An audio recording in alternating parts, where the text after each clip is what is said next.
നമസ്കാരം. സൂക്ഷ്മാസനത്തിലേക്ക് സ്വാഗതം. നിന്ന് നിൽപ്പ് തന്നെ പതുക്കെ സാവധാനം നടക്കാവുന്നതാണ്. സാവധാനം ഓടുക, സാവധാനം ചാടുക. ഇതെല്ലാം തന്നെ ശാരീരിക അവസ്ഥയും പ്രായവും പരിഗണിച്ച് ചെയ്യാവുന്നതാണ്. വലതുകാൽ മുന്നോട്ടും പുറകോട്ടും ചലിപ്പിക്കുക. അതിനുശേഷം ഇടതുകാൽ ഉയർത്തുക.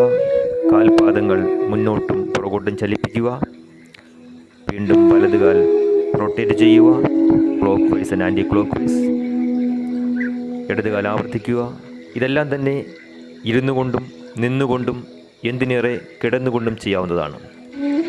കാൽമുട്ടുകൾ സാവധാനം വലത്തോട്ടും ഇടത്തോട്ടും തിരിക്കുക. ഇടുപ്പ് കാല് ചെറുതായിട്ടൊന്ന് അകത്തി വെച്ചതിന് ശേഷം ഇടുപ്പ് സാവധാനം വലത്തോട്ടും ഇടത്തോട്ടും. ഓരോരുത്തരുടെയും ശാരീരികവും മാനസികവുമായ അവസ്ഥ അനുസരിച്ച് ഇത് ചെയ്യാവുന്നതാണ്. എണ്ണവും കൂട്ടാവുന്നതാണ്. ഷോൾഡറുകൾ വലത്തോട്ടും ഇടത്തോട്ടും. ഇത്തരം സൂക്ഷ്മാസനങ്ങൾ യോഗയിലേക്കുള്ള തുടക്കമാണ്. വലത് കൈകൾ മുമ്പോട്ടും പുറകോട്ടും ചലിപ്പിക്കുക, അകത്തോട്ടും പുറത്തോട്ടും ചലിപ്പിക്കുക. ഓരോ ജംഗ്ഷനുകളെയും ഉത്തേജിപ്പിക്കുക. കൈകൾ, കൈക്കുഴകൾ ഇവയെല്ലാം തന്നെ ഓരോ ജംഗ്ഷനുകളെയും ഉത്തേജിപ്പിക്കുക. കഴുത്ത് സാവധാനം ഇടത്തോട്ടും വലത്തോട്ടും.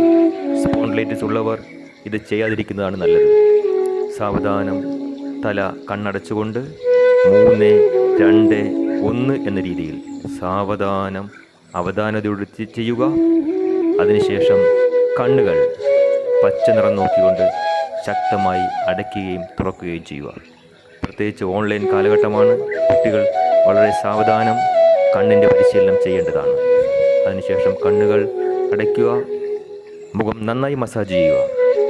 ആത്മീയമായ ഉണർവും ശാരീരികമായ ഉണർവുമാണ് ഉണ്ടാവേണ്ടത്. നെറ്റി നന്നായി തടവുക. സൈനസൈറ്റിസ് ഒഴിവാക്കാനുള്ള ഏറ്റവും ഫലപ്രദമായ ഒരു മാർഗമാണിത്. ചെവി നന്നായി മസാജ് ചെയ്യുക. ഓരോ ഭാഗങ്ങളെയും നന്നായി മസാജ് ചെയ്തതിനു ശേഷം സൂക്ഷ്മാസനം